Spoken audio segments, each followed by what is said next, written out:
Hello, friends, and welcome back. So glad you joined us today in our study of Romans chapter 9. And I wanted to do something maybe a little bit off course today, and that is to give a little bit of a review where we have been so far. Obviously, a debated topic like Calvinism or a debated passage like Romans chapter 9, it's debated for a reason. And I think there's been a lot of confusion from this chapter. And sometimes the confusion is we study it so minutely that we don't see the larger narrative, the narrative of the book itself, the narrative of the Bible, which is God's plan to rescue mankind. You think about the Bible in 4 words: creation, the fall, redemption, and then consummation or recreation.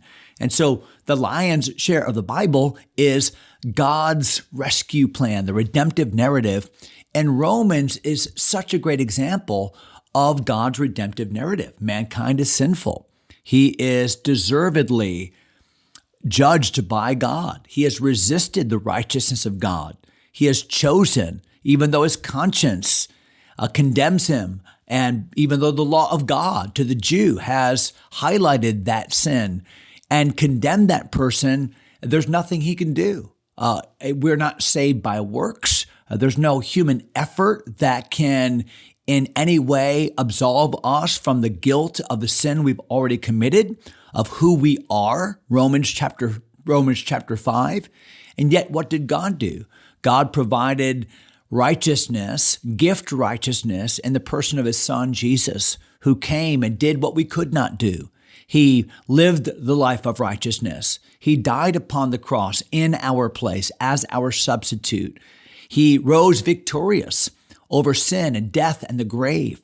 And we can, through the good news of that message, receive the gift righteousness of Jesus Christ, the righteousness of God revealed in the gospel. What a marvelous story. And so it is a story of God's goodness, of his grace, and how the grace of God, embodied most eloquently in the person of Jesus Christ, can be accessed by faith, not by works. So the book of Romans is a wonderful treatise on that subject.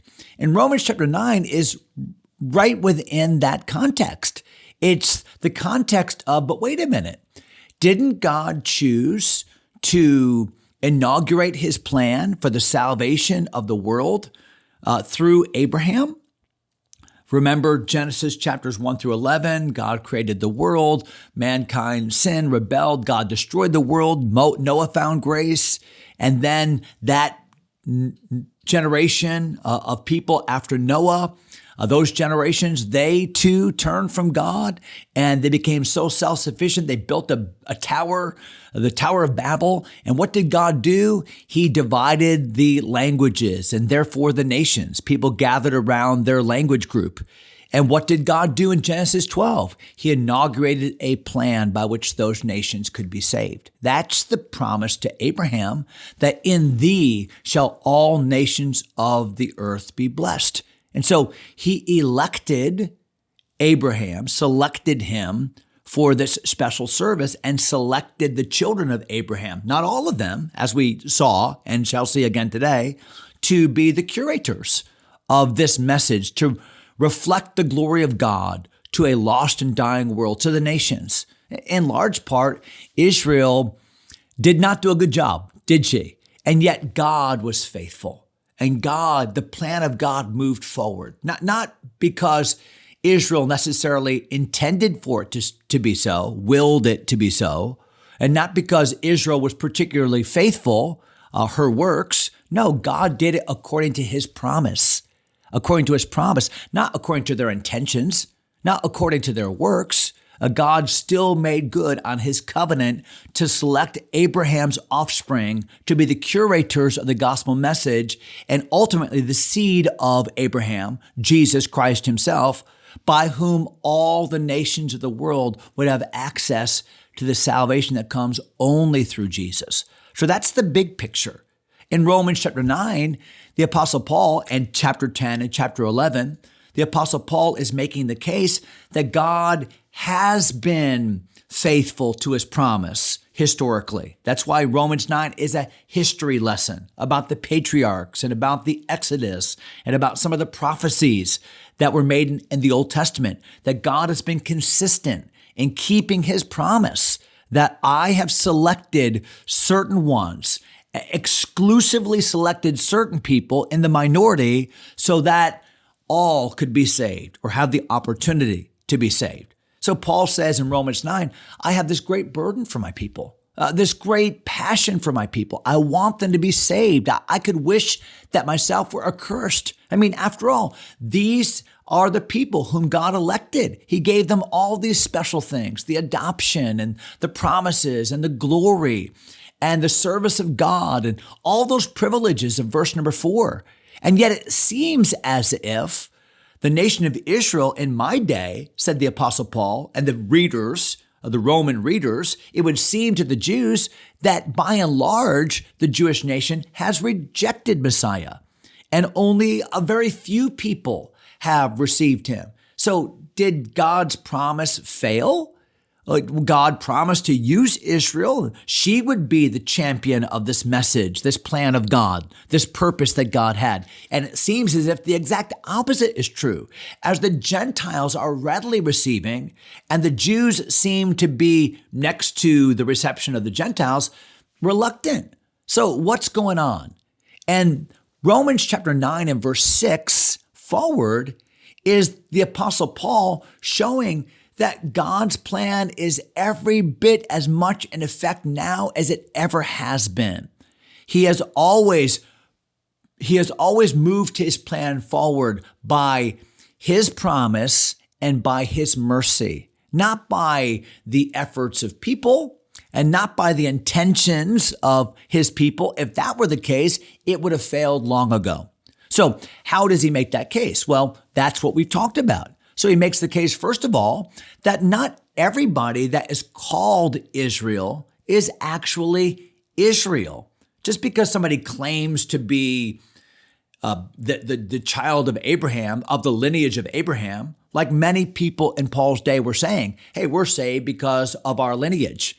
And remember, John the Baptist told them, no, God is able to make rocks his children. No, your lineage is not your ticket. And so what does he say here in Romans 9? He says, hey, even at the beginning, God chose Isaac, not Ishmael. Even though they were both the lineage of children of Abraham, one was a child of the flesh. There was no faith involved in Abraham and Abraham and Hagar's production of Ishmael. No faith involved there, just works. But with Isaac, he's the child of faith. So what's God showing? He's showing that my plan goes forward by grace, by my mercy, but by my promise, and by the faith that people place in it. And so God gave Abraham and Sarah a son in accordance with their faith, that he believed God, and that belief was accounted unto him for righteousness. That's what Romans chapter 4 is all about, as it highlights the testimony of Abraham and of David. So we see it in Isaac and in Ishmael, and then we see it in Esau and in Jacob, when God said to Rebekah, what's going on in your womb is you're having twins. These twins are fighting. And that's a presage of the fact that nations will arise out of them. And the elder, Esau, will serve the younger. Now, that is non-traditional, and certainly would not be the case in the Jewish tradition, where the elder child got the double portion. The elder child received the patriarchal authority. The elder child got the blessing. It was the elder child. And yet God was reversing that, wasn't he? And God was saying, I am making a choice to bring my plan along based upon my promise, not according to works. I'm making this choice before any works are done. So that doesn't mean that God is making a choice for their individual salvation.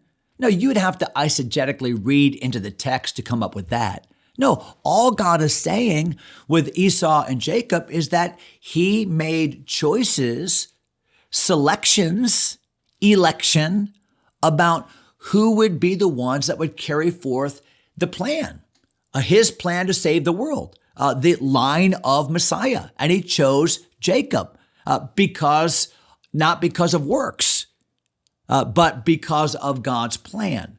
So there in Malachi chapter 1, he used that same promise that, hey, it's Jacob that I have covenanted with, whom I've loved. That's the covenant word. And it's Esau whom I have hated.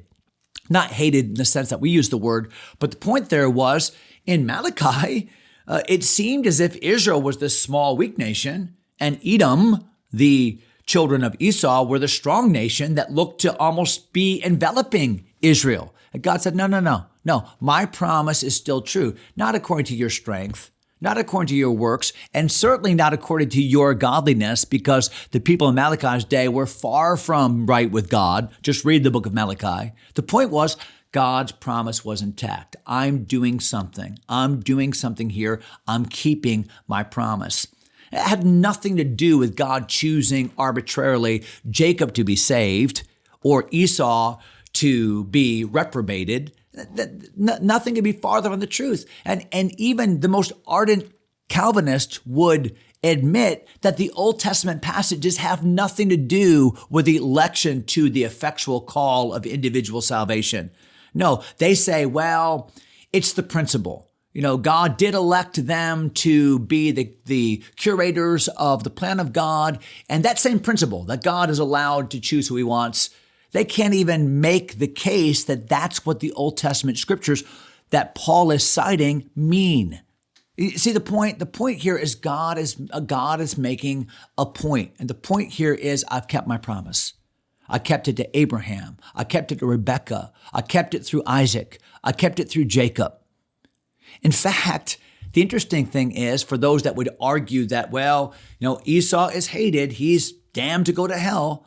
Is it not interesting that the Bible makes it clear that God predicted the salvation in part of the Ishmaelites, of the Egyptians, of the Edomites? In fact, the prophecy about Edom's salvation in Amos chapter 9 was used by Pastor James at the Jerusalem Council in Acts chapter 15 as a buttress for the fact that the gospel needs to go to all the world, including the Gentiles. And so far from God arbitrarily selecting some people to go to heaven or to go to hell, no, the passage in Romans is all about God's purpose for Israel. And God's purpose for Israel has not been abrogated. He's using her. And that promise continues forward, not because they are willing and not because they have earned it through their works, but because God made a promise. And those that enter into that promise through humility and faith are God's Israel. That's what it means to be a son of Abraham, to follow the faith of Father Abraham.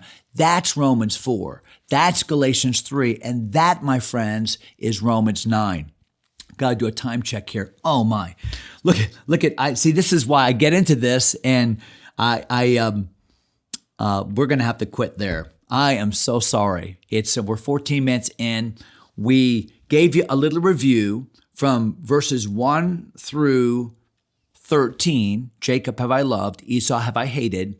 We're going to jump into 14 and review what we've talked about up through verse 18 on the next episode. And I know this might seem redundant to some of you, but I think it's important that we get the flow in our minds. So we're going to quit there. Have a great day in the Lord. We'll see you again next time. God bless you, my friends.